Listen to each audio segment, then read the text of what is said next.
Hollow Knight is one of the greatest games of the last decade, filled with beauty, deep lore, an amazing soundtrack, and silky smooth combat.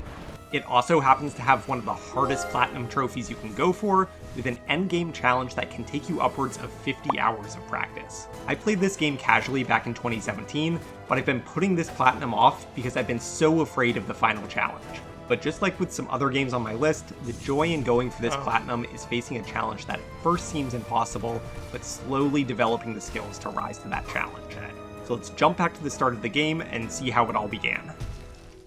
Hollow Knight is a Metroidvania game, a genre whose name comes from the classic series Metroid and Castlevania. These games feature a large, interconnected map full of secrets, bosses, and most importantly, power-ups. You see, you start the game with a very limited set of abilities. For offense, you have a weak nail that deals 1 damage, and for mobility, you can only jump once. This means that as you're exploring the world, you'll run into roadblocks that you can't yet get past.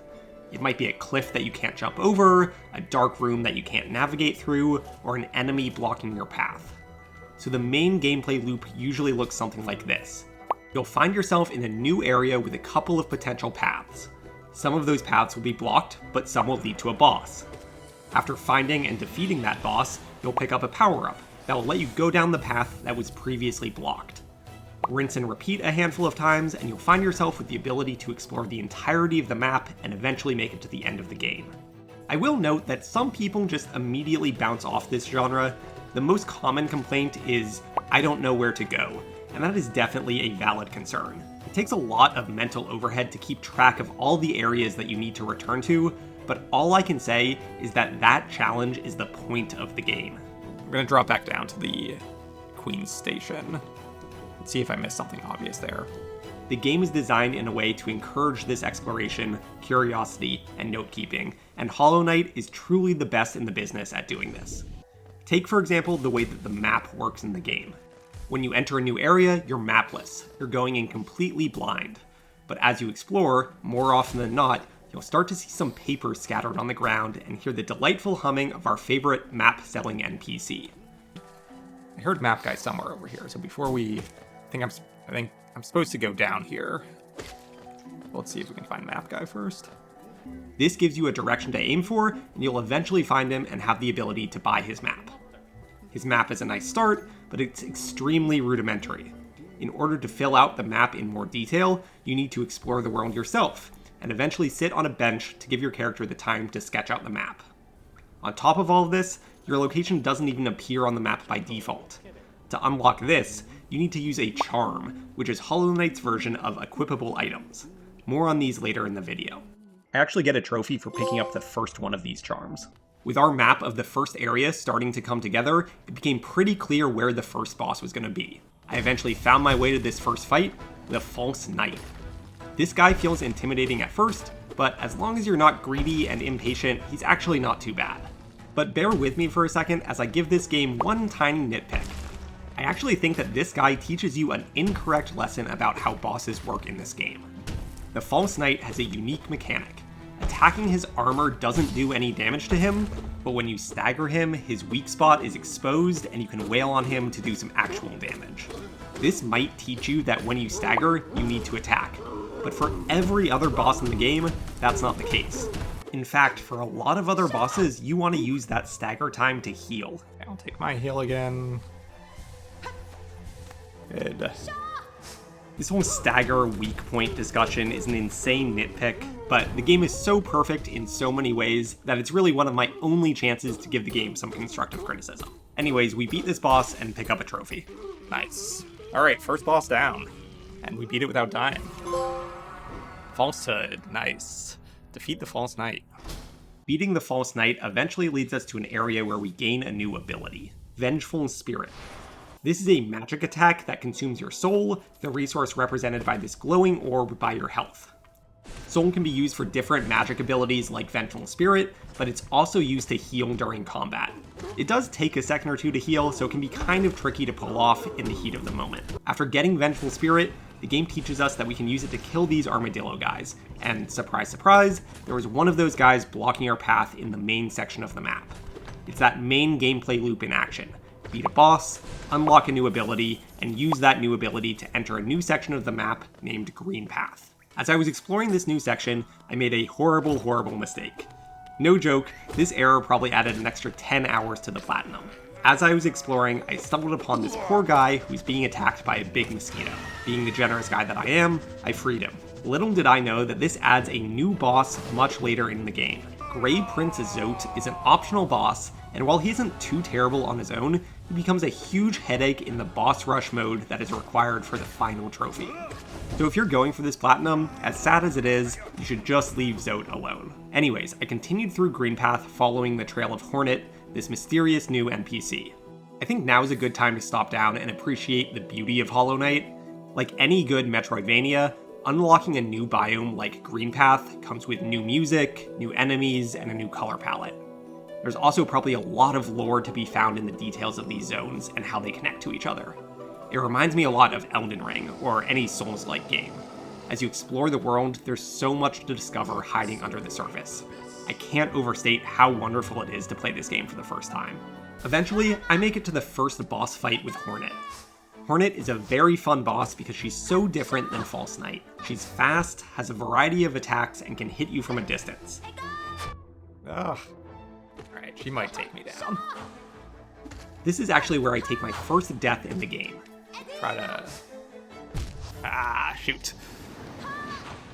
But no big deal, we jump right back in and beat her on our second try, getting us a trophy.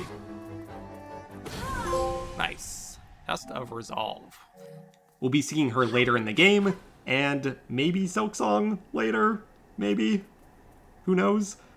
At this point, the trophies from the main story really start to slow down, but we get a ton from different collectibles. There are a few different categories that we need to tackle. Stag stations, mask shards, soul vessels, grubs, charms, and essence. We get a trophy for opening half of the stag stations in the world. Stag stations are this game's version of fast travel, where you can call this large beetle to transport you to locations across the map. We get another near the end of the game for finding all of these locations. Another set comes from finding mask shards and soul vessels. These collectibles increase your max health and the amount of soul you're able to carry. There surprisingly aren't a ton of mask shards or vessel fragments throughout the game. You max out your health at 9 masks total, and you can get 3 additional soul vessels. A few trophies come from completing our first set of each collectible, as well as 2 more for finding all shards and fragments. Finding these collectibles usually involved working on a small side quest or navigating a tricky optional portion of the map. The most challenging of these involve this NPC called the Grey Mourner. Her house is hidden in a corner on the eastern side of the map, and when you speak with her, she gives you a delicate flower. She asks you to take the flower to her lover's grave on the other side of the map. The thing is that this flower will be destroyed if you take any damage on your way to the grave. So you have to carefully plan your route and successfully bring the flower across the map without getting hit. I'll be honest, this was a slightly annoying challenge, but it's a great example of the amount of lore that exists in Hollow Knight. We get a trophy after successfully dropping off the flower and checking back in with the Grey Mourner. The most common collectibles are these grubs. There are 46 grubs in total, and as you free them, the good old Grub Father gives you rewards every time you visit him. These rewards are usually just money, but occasionally he'll give you a charm. He'll even give you one of the rarest collectibles in the game, Pale Ore. This can be used to upgrade the base damage of your nail. I also thought it was worth noting that occasionally as you free these grubs, they turn out to be horrifying mimics that attack you. This happens most often in Deep Nest, the spookiest region of the game by far. Also note that you can find a map that shows you all of the grubs' locations, very helpful for the end of game cleanup. Anyways, we get 2 trophies over the course of the game for all of our grub hunting. On to the next collectible, Charms. Charms were usually your reward for defeating an optional boss. For example, there's an entire section of the map, the Hive, that is completely optional but contains a powerful charm. In my casual playthrough of the game in 2018, I completely missed this section of the map. Its entrance is pretty subtle, but the biggest giveaway is that you'll find some of these small bee enemies all around the entrance. It's another nice example of how Hollow Knight rewards you for really taking note of your surroundings. We eventually get a couple of trophies for finding some of these charms. I'm not even going to go into why this happens when you get all of them, but we get our trophy and let's move on. The final collectible that we need to track down is Essence. It's a bit hard to describe what Essence even is in the context of the game's lore. You're given a Dream Nail, which has the power to access the Dream Realm. This gives you the ability to challenge warrior dreams scattered throughout the map. These guys are powerful fallen warriors, and honestly, they're some of my favorite boss fights in the entire game. Each time you beat one of these bosses, your Dream Nail gains some essence. Getting 1800 essence will get you a trophy, and also gives you access to the final optional area of the game to get the true ending. Hunting down 2400 essence gives you another trophy. Alright, with all of the collectible trophies out of the way, let me briefly cover the trophies that you get as you complete the main game. After our initial fight with Hornet, we spend a good amount of time discovering new areas of the map and getting more traversal upgrades. This is the section of the game where the exploration truly shines. I'd find myself exploring a new section of the map and would be awestruck by how a small detour would expand into huge new regions. I eventually got a trophy for finding all maps in the game. As we make progress through these different areas, the game becomes a lot less linear. You're told to hunt down 3 dreamers that are currently sealing the entrance to the Black Egg, the location of the final boss. You're given 3 markers on your map to show their location, so that helps give you a general sense of what direction to head in. Tracking down Hera the Beast takes you deep into Deep Nest, a dark, claustrophobic, and spider-filled maze. It's extremely atmospheric, but I was glad to get out of there after destroying Hera. Monumon the Teacher was the next dreamer that I found. She was a researcher, and you'll find her in her archives defended by this jellyfish boss, Umu. We get another trophy by destroying her. Finally, Lorin the Watcher lives at the tallest spire in the City of Tears, the biggest city in the game. He's defended by 6 Watcher Knights, which was a pretty tricky boss encounter. There's a cool secret to this boss. If you climb into the rafters and drop this chandelier, you can permanently destroy one of the 6 Watcher Knights before the encounter even begins. As expected, taking out the Watcher gives us a trophy. Along the way, we also fight Hornet one more time, giving us another trophy. After destroying the 3 Watchers, we're able to go to the final boss. At this point, because I had made a good amount of progress with finding all of the collectibles, I was pretty overpowered. I took 1 death, but quickly jumped back in and beat him on the second try. I won't go into spoilers, but this is technically the bad ending of the game. To get the true ending, you need to complete some side quests to upgrade one of your charms to the Void Heart. I'm actually not 100% sure if this is needed for the Platinum. I would assume it is because of the Charm trophy, but I'm not positive about that. We get a trophy for getting this bad ending, but I wanted to quickly show you one of these side quests for getting the good ending. We have to go to the White Palace, which involves some platformer challenges. I thought this was a really interesting inclusion in the game. The game certainly isn't a platformer, but the movement is fluid enough that having a small section of difficult platforming was a nice surprise. Anyways, after upgrading this charm, you can fight the final boss again, but this time, you can use the Dream Nail to fight the real final boss, the Radiance. Even though we don't get a trophy for beating this guy, he's going to be highly relevant in the final challenge for the Platinum. More on that to come. With the main game out of the way, we can now turn our attention to a few of the trophies related to the various free DLC packs released for the game. The first that I'll talk about is the Grim Troop, which introduces a pretty long questline, some new charms, and most importantly, an amazing boss fight. Towards the start of this DLC, we get a nice warm-up fight against Troop Master Grim. This fight is so much fun. He's quick and relentless, giving you almost no time to heal. The whole fight almost feels like a dance. He puts out an attack, you respond with a dodge, get a single hit in, and then wait for him to make his next move. He was difficult, but after a few attempts I was able to beat him and get a trophy. But like I said, this is just a warm-up. At the end of this questline, you now have to go into the Dream Realm to fight Nightmare King Grim, a massively buffed version of the original fight. You just know that the fight is going to be good when you get a full-screen boss title card. Look at how quickly I died during my first fight with him. Nightmare King Grim shares all of the original attacks as Troop Master, but they're all buffed and they're all faster. In addition, he hits you for 2 health points instead of just 1. It's a truly overwhelming experience the first time you fight him. But like with any difficult Platinum experience, the joy is in slowly getting better and perfecting something that at first felt impossible. Nice, no hit, first 25%. It also helps that he has the best music and atmosphere in the entire game. I'm very confident in saying that Grim was my favorite boss in the whole game. Ah, shoot. Okay, don't throw. This attack, where he shoots 4 pillars of fire at you, is definitely the best one to get some damage in. You can get 1 quick hit in, and then get a big Abyssal Shriek in, which deals a ton of damage. Oh.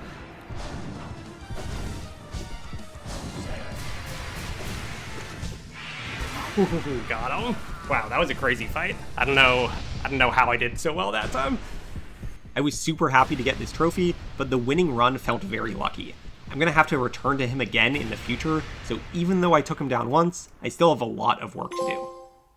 Alright, one more set of trophies blocking us from entering the endgame.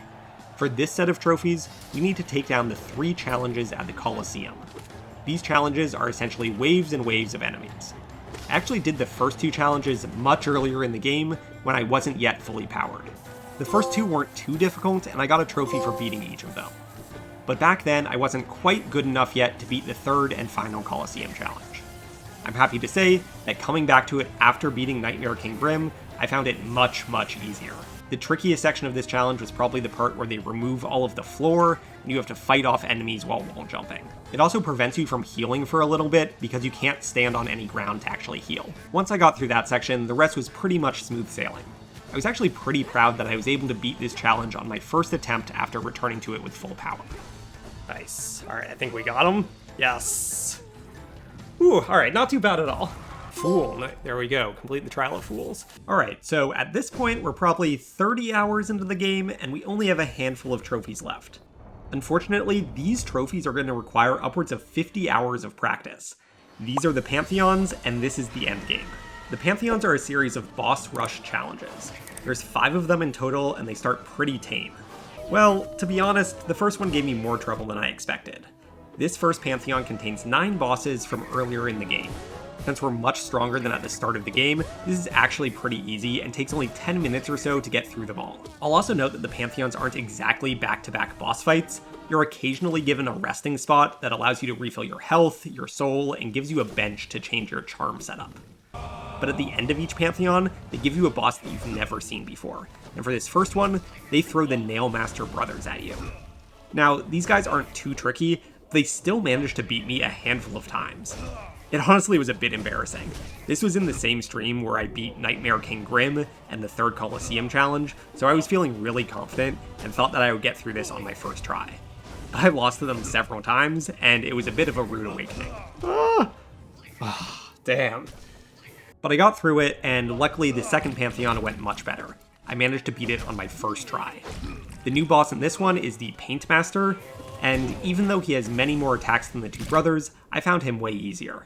I think I just get very overwhelmed when I have 2 enemies to keep track of. The 3rd Pantheon started to turn up the heat just a little bit. Remember at the start of the video I showed you how I saved Zote? This is where this really comes back to bite me. If you save Zote and fight him during the main game, that boss will show up in the Pantheon. But if you leave Zote trapped, you'll apparently just skip this fight entirely. Zote is just a chaotic fight. He moves in such an odd way, and he ends up juking you a lot of the time. I eventually got a handle on him, but even by the end of the final Pantheon, he was still one of the bosses I was most nervous about. But even after Zote, the back half of this Pantheon had plenty of pretty scary fights. In looking through all of my footage, I was surprised to see how many times I died to the second, more challenging Hornet fight. The new boss at the end of Pantheon 3 was Nail Sage Sly. Sly, of course, destroyed me on the first try, but after a bit of practice, I was able to take him down without too much issue. I could definitely tell that I was improving. I was no longer dying to the same boss 5 or 6 times in a row. With the first 3 Pantheons down, they make a big reveal of the 4th Pantheon, and the dramatics are well worth it. The 4th Pantheon is significantly harder than the first 3. There are just tons of scary bosses in here. You've got Traitor Lord, who is fast and hits for double damage, Fallen Champion, who also hits for double damage and can trap you in a corner, and Markov, who someone in my chat described as if RNG were a boss. More to come about Markov in the 5th Pantheon, he's tough. But the real issue here was the last boss, Pure Vessel. This guy's technically a new boss, although he's more like a powered up version of the original final boss in the game. Take a look at my first fight against him. He also hits for double damage, is super fast, has a ton of different attacks, and is absurdly aggressive. He basically never gives you a moment to catch your breath. It takes about 20 minutes to get to this boss in the Pantheon, but luckily the developers added the Hall of Gods, which is an area where you can practice each of these bosses individually. So for the next few hours, I just practice this guy over and over again.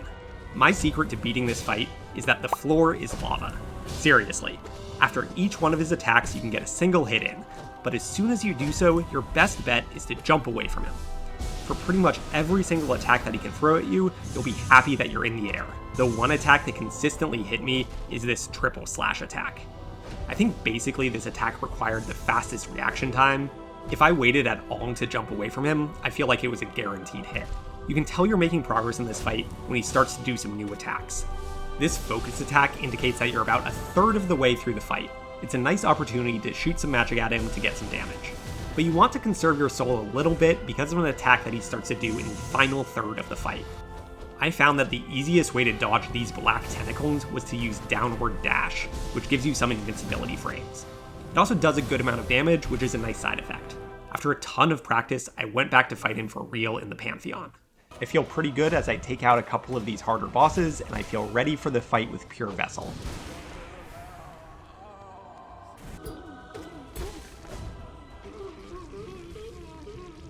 This final fight was incredibly close. Remember, he hits for 2 masks worth of damage. I know that I'm in the final phase of the fight because he's now using the Black Tentacle attack, but I'm on my last hit.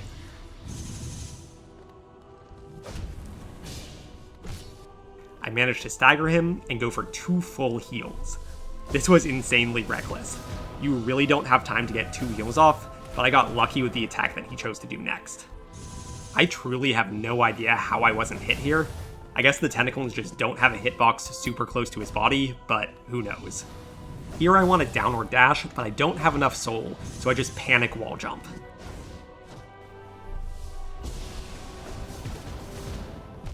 Back down to 1 hit, and this dodge between the knives is super tight.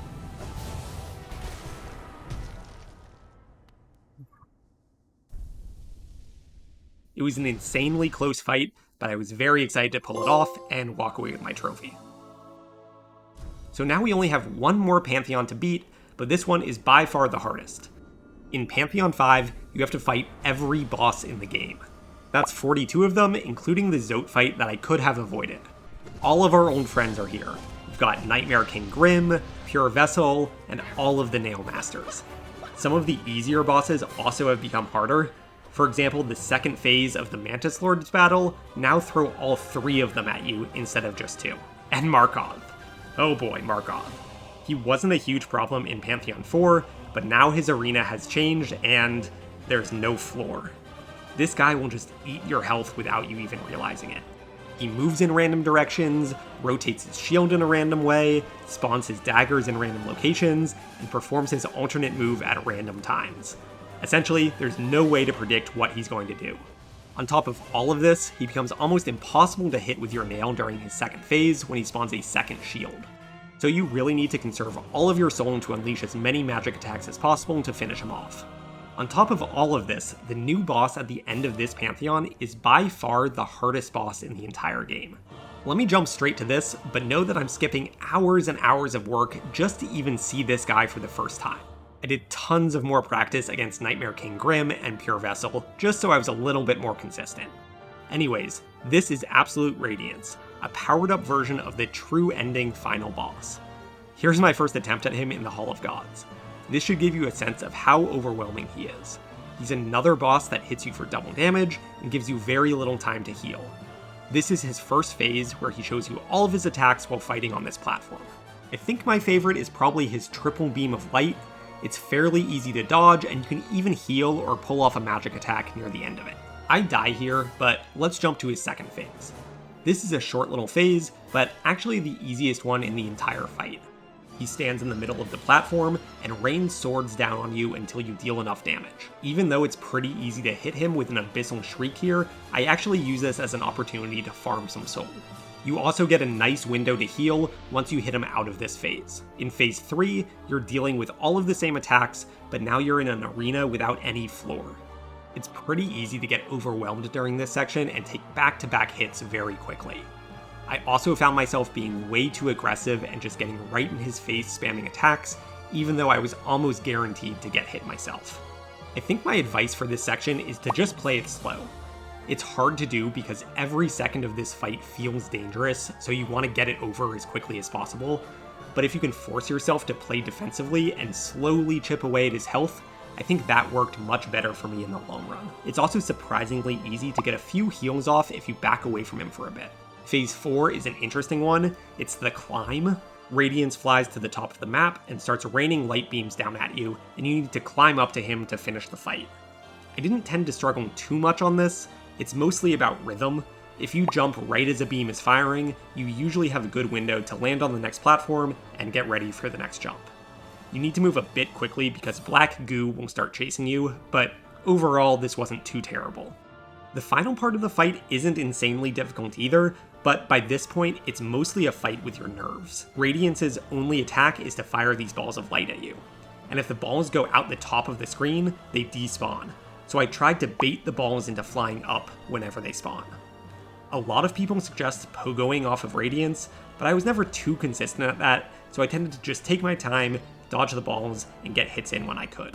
I spent hours and hours training in the Hall of Gods, and honestly, I was struggling. I probably got good enough to beat him 30% of the time, but I really felt like I hit a wall and couldn't improve anymore. I needed some big breakthrough because 30% was not nearly good enough, and it came to me by switching my charm build. Up to this point, I was using a charm build that had a lot of passive damage. I used Sharp Shadow, which dealt damage when I dashed through enemies, and Defender's Crest, which gave me this stink cloud that dealt AoE damage. I decided to switch things up and change to a full healing build. I used charms like Deep Focus and Quick Focus. While this dramatically decreased my damage output, it let me heal for 2 masks instead of 1. I also used Grub Song, which gave me soul back whenever I got hit. This instantly changed my fortunes when it came to Absolute Radiance. All of a sudden, I was able to beat him 5 times in a row. It really felt like I had put all of my practice time while playing in hard mode, and now I had turned the difficulty down. So it was finally time to take on the Pantheon for real. The first 30 minutes of these Pantheon runs were frankly a little bit boring. Now, there were a few bosses that could still kill me. For example, I always got a little bit nervous about Trader Lord, and embarrassingly, the Nailmaster brothers still got me occasionally, but for the most part, I was able to go on autopilot for the first 70% of this Pantheon. But for the last set of bosses, I went into deep concentration. Let me walk you through this lineup. First, we have Soul Tyrant. This guy isn't very hard, but he's maybe the longest fight in the game because of how hard it is to land hits on him. He just jumps all over the place. I know that I'll be able to leave this fight with full health, but my goal is to bring at least 1 or 2 blue masks into the next fight. Ooh, okay. Carried 2 masks through. Up next, we have Markov. We already talked about him. This fight is all about soul management. I know that I need to conserve soul for the second phase, and I want to leave this fight with at least 5 or 6 masks for the start of the Zode fight. This run in particular went pretty poorly. Okay. Oof. Okay. This is going to be bad. This is going to be very hard. I don't think I'm going to get through Zode on 4 masks. Up next, we have Zode. Like I said, I want to go into Zode with a good amount of health because of how unpredictable he is. This fight in particular was a nail-biter. There are moments here where I'm on 1 hit and I'm frantically healing, praying that I get the heal off in time. Close to a stagger. Gotta heal off.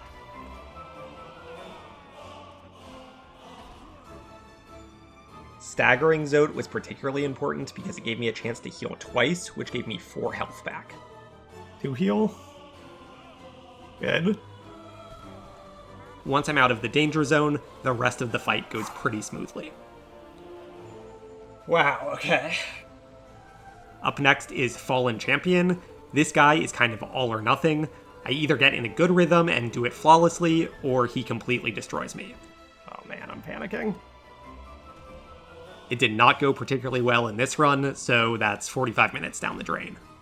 Oh, so bad.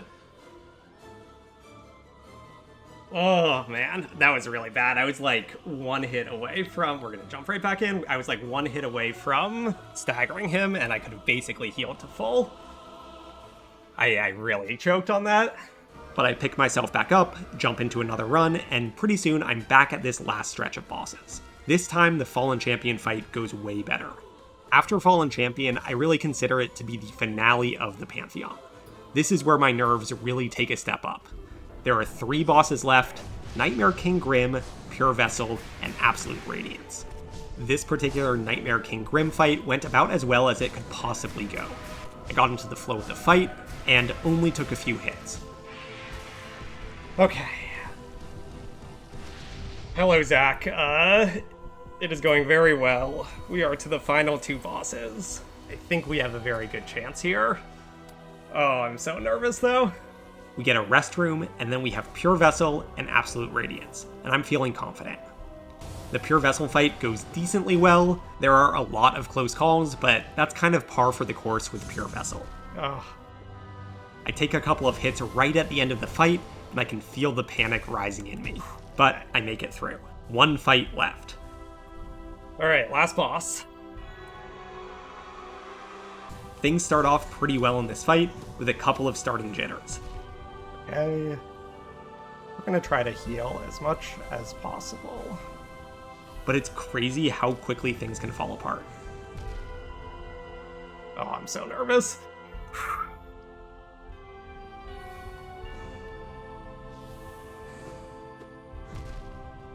Okay. And a little scary. I am absolutely panic healing through these attacks once I see my health is so low.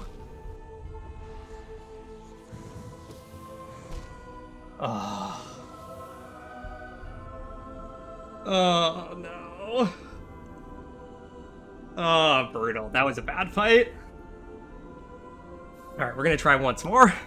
Very disheartening to lose, but I know I'm close and I jump back in. I actually have another run make it all the way to Radiance, and again lose in the first phase of the fight. This one was a little bit better, but overall still a pretty poor performance. But the next time I make it back, I'm absolutely locked in. I have a flawless Pure Vessel fight, seriously did not get hit 1 time, and this allows me to bring all of my blue hearts into Absolute Radiance. And it's a good thing I had those, because I get dangerously low during this first phase yet again. I'm actually pretty proud that I didn't start to immediately panic heal as soon as I saw that I was on 1 hit. I survived for a few seconds and then found the right time to heal. All I'm trying to do is to get to phase 2. If I can get there, I know that I'm safe and that I'll have a good opportunity to heal to full.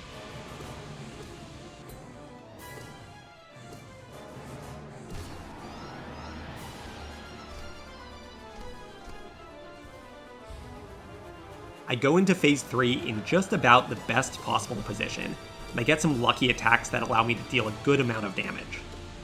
I have an incredible downward dash to get some invincibility frames here. Honestly, that's something I should have used more, but I never really built it into my muscle memory, so I'm super proud to have pulled that off in this split-second moment. Alright, off to the climb, and honestly it goes pretty well. I'm patient when I need to be, and it kind of goes by in a blur.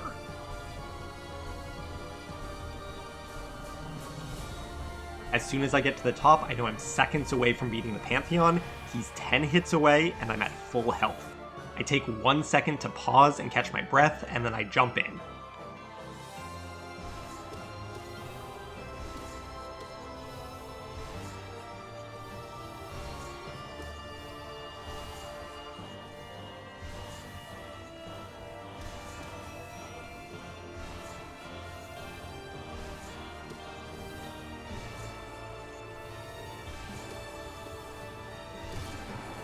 Oh, yes.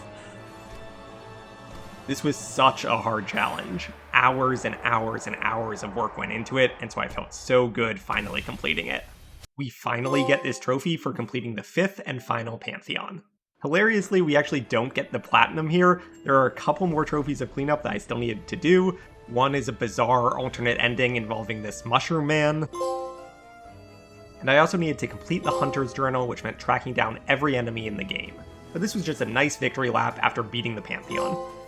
True Hunter, and Heart of Hollow Nest. Nice. I'm so happy to have the platinum for such an iconic and amazing game under my belt, and if you'd like to see more, check out this video here. Thank you.